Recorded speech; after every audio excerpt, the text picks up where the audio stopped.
Vous n'êtes pas sans savoir que la sécurité en informatique est un sujet très important, donc la cybersécurité, comme on dit aujourd'hui, est un sujet qui préoccupe jusqu'aux plus hautes personnes de l'État. C'est pour cette raison que Florence Parly, la ministre des Armées, a profité du Forum international de la cybersécurité, le FIC, et bien tout simplement pour annoncer un nombre très important d'embauches, que ce soit dans la DGA, donc la Direction Générale des Armées, ou même la DGSE, la Direction Générale de la Sécurité Extérieure, eh bien, vont embaucher de façon massive des professionnels de la cybersécurité. Vous aurez donc ainsi 800 spécialistes cyberdéfense qui vont être embauchés, en plus des 1100 qui étaient déjà prévus d'ici 2025. Alors, la raison en est très simple, c'est qu'il ne passe pas une semaine, voire même une journée, sans que l'on apprenne que vous avez un ransomware qui a été réveillé, comme par exemple Revil. Vous savez, Revil, c'était le ransomware dont on avait particulièrement parlé au mois de juillet 2021, tout simplement parce qu'il s'était attaqué à des MSP, des fournisseurs de services hébergés,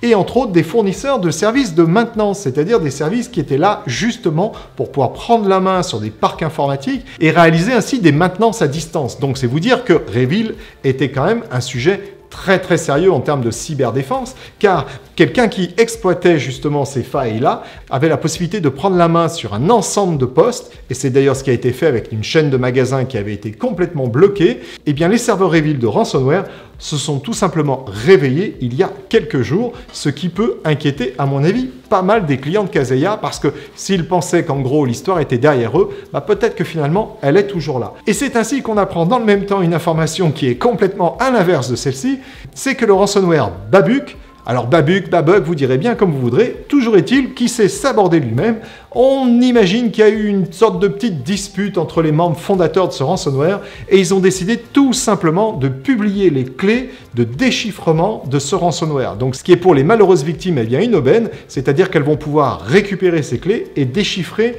tout simplement les données cryptées. Alors ce qui n'est pas toujours le cas, malheureusement, c'est même plutôt très rarement le cas. Alors on arrive parfois avec certains outils à générer ou à trouver les clés de déchiffrement, mais c'est quand même pas trop la règle. Il vaut bien mieux avoir une bonne sauvegarde, ou alors, comme je vous l'ai dit déjà dans une autre vidéo, eh bien, chiffrer tout simplement vos données pour rendre ces données totalement inexploitables si un jour on vous les dérobait. Voilà, c'est ainsi que va se terminer cette petite brève. Donc, bonne nouvelle, l'État français va muscler tout simplement le niveau de réponse qu'il va pouvoir apporter aux entreprises, aux armées, et puis bien évidemment à toutes les entreprises françaises, voire même européennes. Allez, je vous dis à très bientôt pour une brève de cuisine.